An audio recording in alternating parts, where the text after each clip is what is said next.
Voilà, bonjour à toutes et à tous. Un grand merci à Santé Psy pour cette invitation. Enfin, je ne sais pas si je dois vous dire merci ou si je dois regretter d'avoir accepté cette invitation, car pour ma santé mentale, je ne suis pas sûre que cet exercice est le plus facile non plus.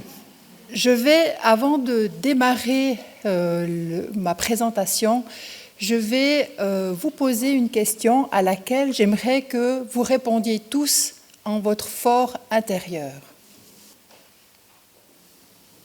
Comment allez-vous? Merci de répondre pour vous-même en votre fort intérieur. Deuxième question. Qu'est-ce qui détermine que vous allez, la réponse que vous avez citée précédemment?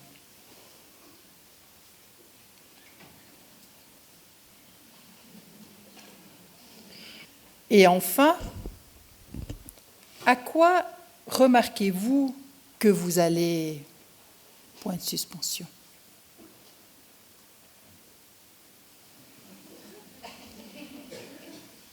Est-ce que vous avez senti ces petits mouvements internes, externes, retour à l'intérieur de vous à travers ces quelques petites questions? Était-ce simple d'y répondre à cette première question? Comment allez-vous? Est-ce que vous avez utilisé une palette nuancée de vos émotions?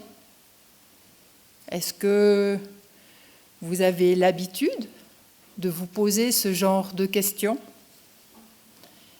Est-ce que questionner votre curseur interne émotionnel est une habitude que vous avez régulièrement? Est-ce que c'était une question surprenante? De quoi je me mêle? À la deuxième partie de cette question sur le pourquoi,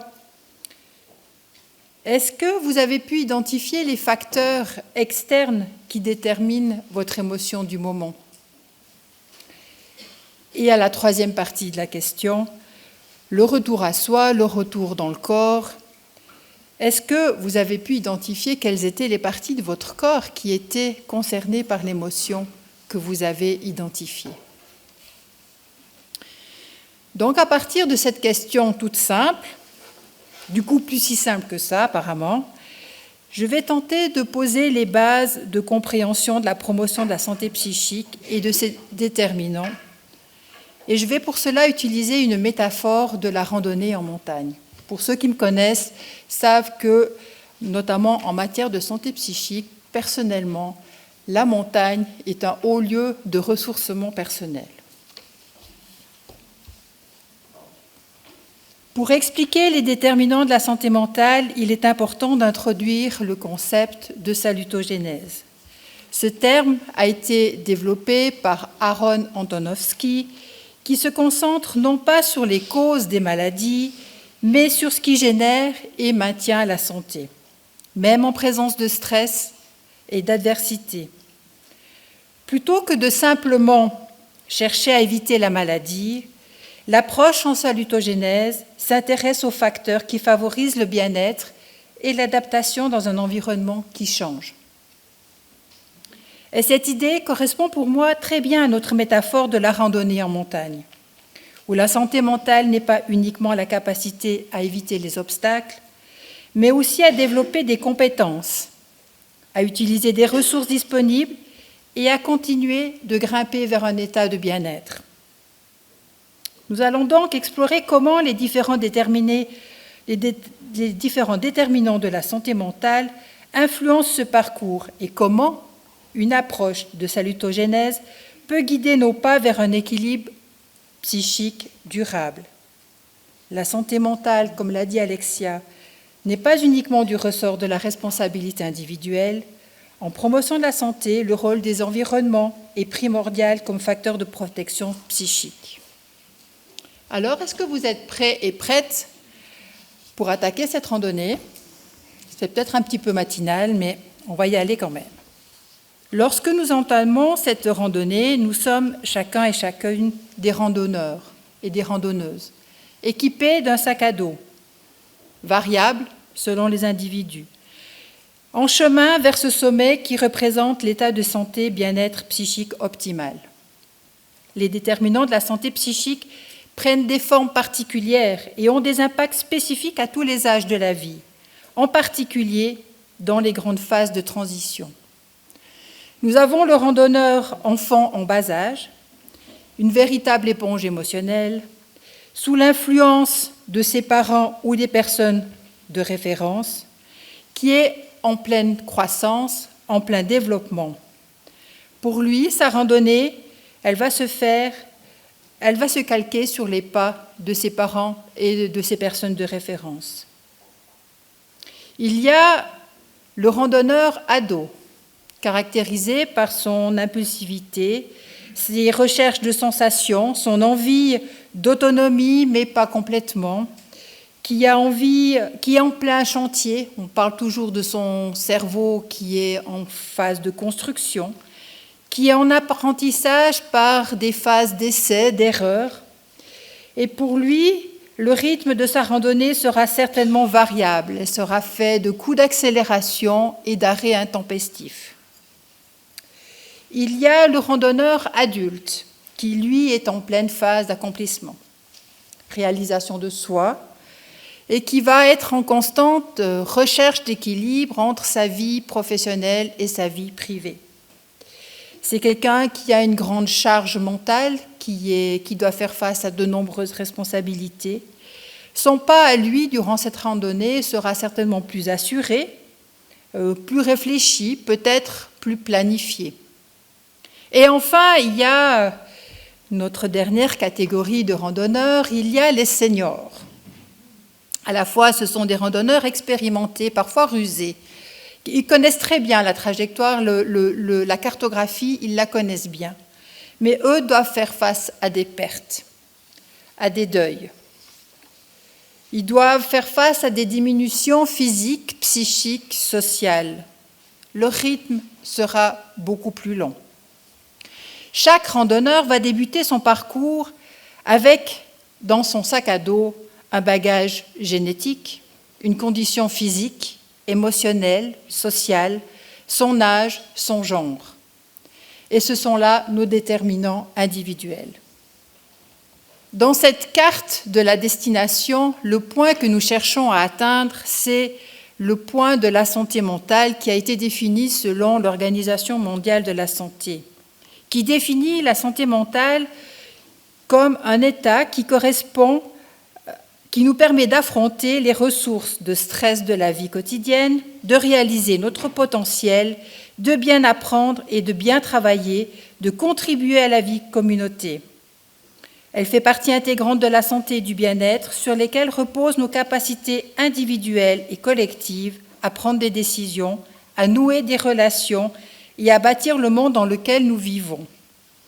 La santé mentale est un droit fondamental de tout être humain. C'est aussi un aspect essentiel du développement personnel, communautaire, socio-économique. Tout un programme. Et sur ce chemin de randonnée, il y a deux types de sentiers qui vont influencer notre progression. Il y a le sentier des ressources et le sentier des obstacles. Sur le sentier des obstacles, il y a deux formes d'obstacles. Il peut y avoir les obstacles individuels ou les obstacles extérieurs. Parmi les obstacles individuels, on peut les définir comme étant des sections du chemin difficiles. Elles représentent en fait nos luttes internes, comme nos peurs, notre stress ou nos pensées négatives. Ce sont aussi nos propres limitations, les blessures émotionnelles ou le manque de certaines compétences qui rendent la montée, l'ascension plus ardue. Ce peuvent être aussi nos habitudes de vie non saines qui, comme une alimentation déséquilibrée, la sédentarité, le tabagisme, qui augmentent les vulnérabilités aux maladies chroniques. Parmi les obstacles extérieurs, il s'agit ici des conditions extérieures qui pourraient prendre la forme dans notre ascension comme un éboulis de pierre, un orage, qui ne dépendent pas de nous. Ce sont les pressions sociales, le faible niveau de formation, un faible niveau économique, ou alors aussi un niveau environnemental péjoré. Il n'est pas la même chose d'habiter une zone industrielle qu'en pleine campagne. La qualité de l'air, un appartement saturé, surpeuplé, peut engendrer des obstacles supplémentaires. Mais aussi un climat de travail toxique. La discrimination ou l'isolement social peuvent devenir des obstacles extérieurs. Et tous ces éléments peuvent rendre le terrain beaucoup plus difficile à traverser. Heureusement, sur notre chemin, le corollaire de ces obstacles, ce sont les ressources qui peuvent nous aider à avancer. De la même manière, il y a les ressources internes et les ressources externes. Parmi les ressources individuelles, ce sont nos propres capacités à avancer dans la randonnée, notre endurance mentale, notre capacité à gérer le stress, à demander de l'aide ou à prendre soin de nous-mêmes. Ce sont ces compétences intérieures qui nous permettent de faire face aux difficultés et de continuer à grimper. C'est l'estime de soi, la confiance en soi, la détermination. Parmi les ressources extérieures, qui correspondent en fait au chemin qui est parfois jalonné de refuges, de guides bienveillants ou de compagnons de route. Ce sont, par exemple, des soutiens extérieurs comme une famille aidante, des amis compréhensifs, un système de santé accessible ou un environnement professionnel et éducatif qui encourage notre bien-être. En résumé, la santé mentale est influencée par 3 types principaux de déterminants. Il y a les déterminants individuels, qu'il s'agit de facteurs personnels tels que la génétique, la personnalité, la résilience individuelle. Il y a les déterminants socio-économiques, des éléments comme le soutien familial, social, le revenu, le niveau d'éducation et l'accès aux ressources. Et enfin, il y a les déterminants environnementaux, qui incluent les influences externes comme la qualité des infrastructures, la sécurité, la politique sociale et économique. Cette compréhension écosystémique de la promotion de la santé mentale repose sur l'idée que la santé mentale n'est pas seulement une question personnelle, mais un enjeu collectif influencé par l'environnement social, économique et physique. Cependant, tout au long de notre ascension, il se peut que nous rencontrions des accidents de parcours. Cela peut être une chute soudaine, une tempête imprévue ou un rocher qui dévale la montagne. Ces événements inattendus comme un deuil, une rupture, une perte d'emploi, le passage à la retraite, l'agrandissement de la famille, un déménagement, peuvent nous faire dévier de notre route. Si ces accidents se produisent à un moment où les obstacles sont nombreux et que nos ressources sont faibles, il devient alors beaucoup plus difficile de se relever et de reprendre l'ascension. Parfois aussi, nous croisons des poids invisibles, comme un sac que l'on doit soudainement porter tout au long de notre randonnée. Ces poids représentent par exemple des événements douloureux ou des blessures passées qui continuent de peser sur nous, comme un traumatisme non résolu ou des responsabilités accablantes, devenir soudainement un proche aidant, mais aussi l'apparition de la maladie pour soi ou pour un proche. Cependant, avec le temps, si nous apprenons à bien gérer ce fardeau, il peut aussi devenir une source de force. En surmontant ces défis, nous développons de nouvelles compétences et une résilience qui renforce nos ressources pour les prochaines étapes du voyage.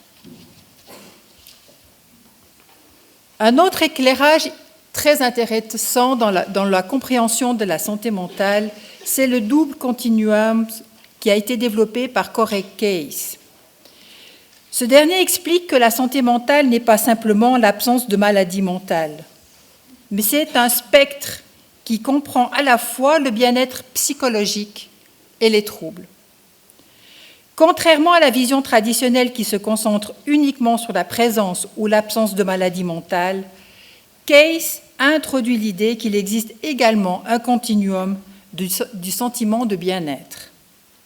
Cette approche duale nous permet de comprendre que l'absence de maladie mentale, ici représentée par les petites balises de secouristes, ne garantit pas un bien-être optimal, signifié sur la verticale par les petits smileys.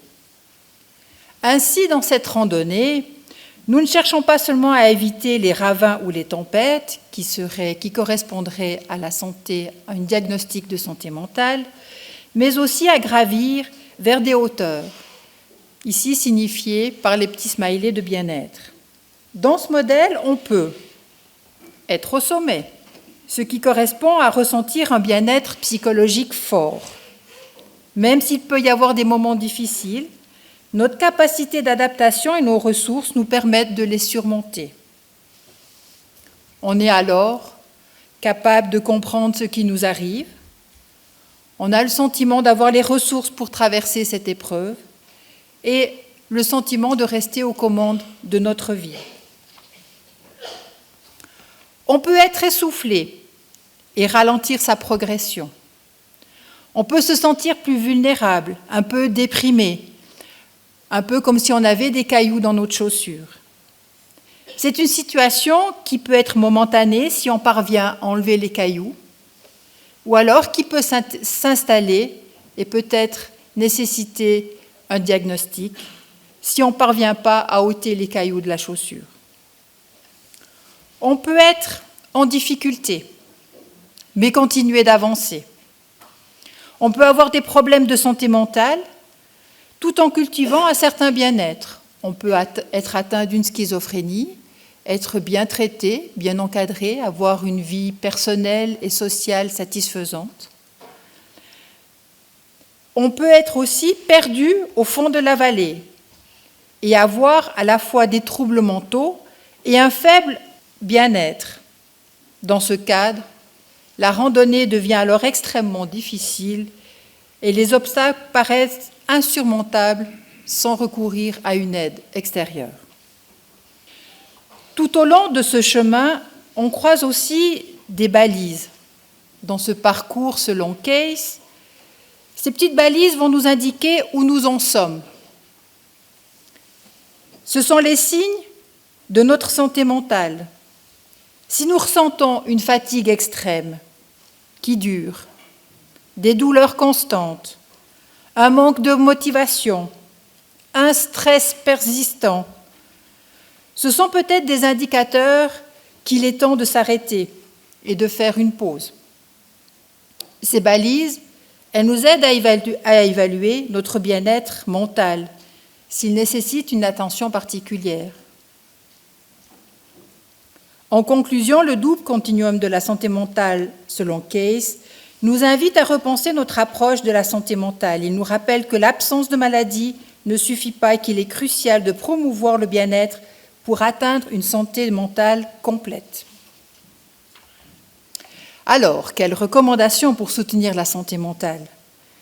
Ces recommandations pourraient être comparées à des guides ou à des préparatifs avant d'entamer cette randonnée, qui offrirait des solutions à la fois individuelles et sociétales pour mieux naviguer sur le chemin de la santé mentale. On pourrait commencer par renforcer les compétences émotionnelles et psychologiques. Un des meilleurs moyens de rendre la randonnée plus facile est de s'entraîner avant de partir. Ça pourrait signifier par mettre en place des programmes d'éducation à la santé mentale dès le plus jeune âge. Apprendre à identifier, comprendre et gérer ses émotions est essentiel pour faire face aux défis de la vie. Les programmes dans les écoles et les institutions, les centres de loisirs qui les enseignent, également la gestion du stress, la reconnaissance des émotions et la résolution de conflits sont fondamentaux. Toutes ces approches permettent de développer des compétences psychosociales. On pourrait aussi installer des refuges. Tout bon randonneur sait qu'il est plus facile de marcher avec des refuges où se reposer et des compagnons de route qui soutiennent. C'est pourquoi on peut renforcer le soutien social en créant des espaces communautaires et des réseaux d'entraide, qu'ils soient physiques ou virtuels, pour favoriser les relations saines. C'est par exemple des applications telles que Ciao, On t'écoute, mais aussi des espaces physiques de rencontre. On peut aussi faciliter l'accès aux soins psychologiques en promouvant des services de santé accessibles à tous, que ce soit à travers des consultations, un accès simplifié aux psychologues et aux psychiatres ou à des services en ligne.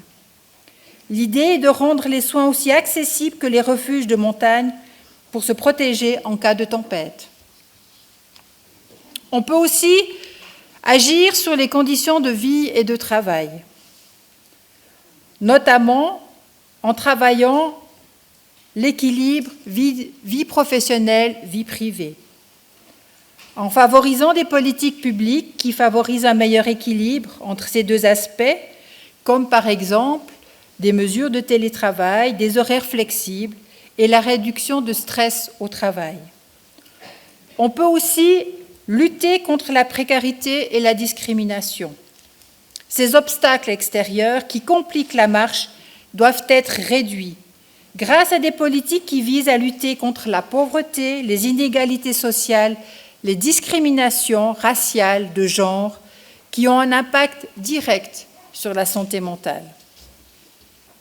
On peut faire beaucoup de choses, prévenir les traumatismes et les accidents de parcours.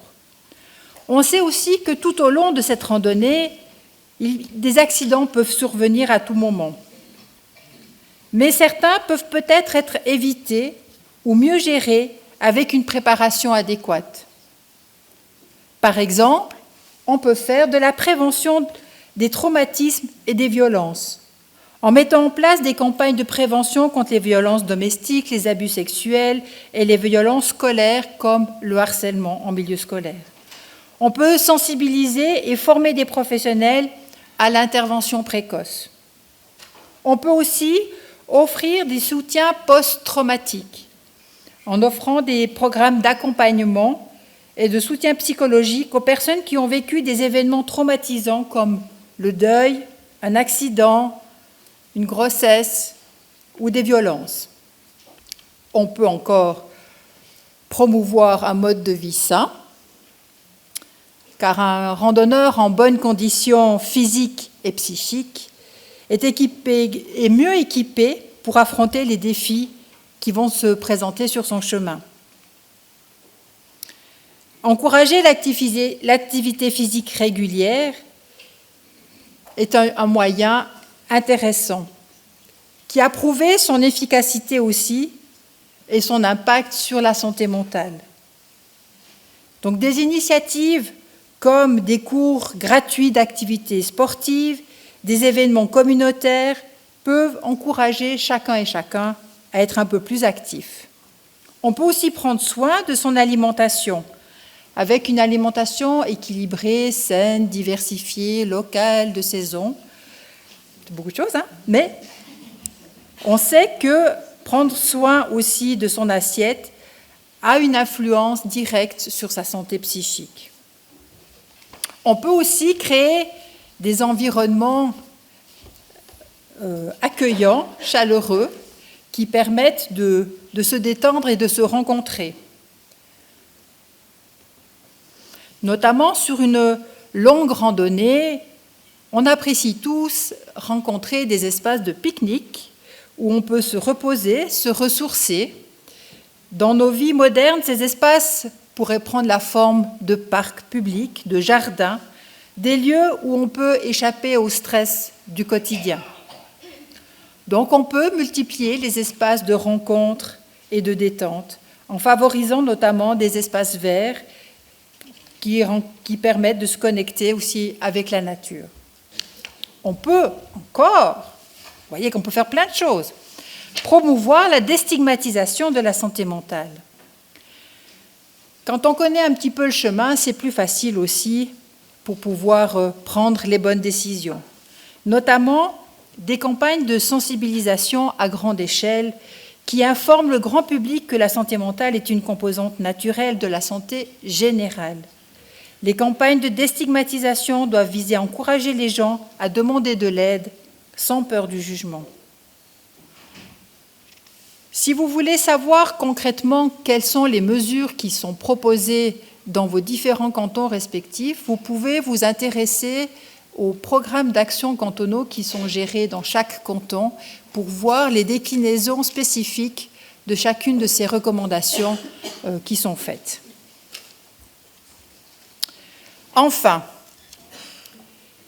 il est temps pour moi maintenant de conclure cette journée. Et cette journée, non. Pour moi, elle est finie après ça.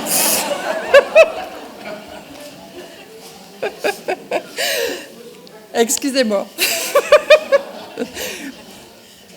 J'avais envie en venant ce matin, je me suis un petit peu conditionnée quand même à cette présentation, et je me suis dit, je vais noter dans un coin de ma tête toutes les choses qui m'apparaissent et qui vont me signifier quelque chose autour de la santé mentale.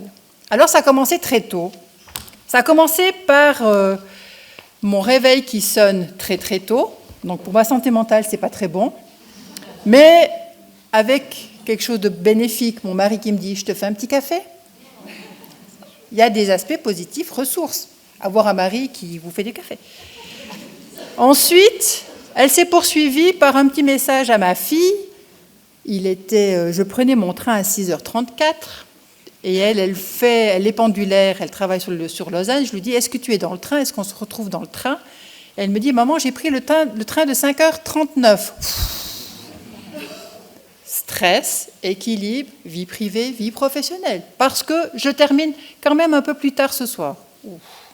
Ensuite, dans le train, sur le quai de la gare, deuxième chose, je suis à côté d'un jeune homme qui discute avec ses écouteurs, donc il ne se rend pas compte, mais tout le monde profite du spectacle. Et il avait une discussion avec un de ses copains qui lui dit « ouais, t'as été à la salle de fitness hier, t'as travaillé le haut ou le bas ?» Prendre soin de sa santé physique. Je me disais « ok ». Ou alors performance, compétition, stress. Ensuite, je m'assieds bien confortablement dans mon fauteuil des CFF et à l'arrière, j'entends un groupe de jeunes filles qui discutent et une racontait, qui partageait son parcours de jeune fille harcelée à l'école et c'était très touchant. Je me suis dit, mais elle en parle comme ça très ouvertement. J'avais envie de me retourner, mais bien évidemment, je me suis fait discrète. Autre situation. Je prends le métro pour venir jusqu'ici et c'était la première fois que ça m'était arrivé. Déjà, il y avait une file d'attente impossible. Donc, je me suis dit, moi, valaisanne, je ne connais pas ce genre de choses. Non. Et un jeune homme hyper poulingué, vraiment jeune cadre dynamique, qui était là, gros mot, je ne vais pas vous le dire, je vais être en retard. Bon, ok. Et derrière moi, deux jeunes adolescentes, une qui dit « j'ai trop peur de vomir ». Puis moi, je me retourne, je dis « vous n'êtes pas bien ?»« Non, mais j'ai un examen, je dois... Et puis, quand je stresse, je vomis. » Sa copine qui lui dit « stresse devant l'examinateur, comme ça, il sera peut-être un peu indulgent. » Ok.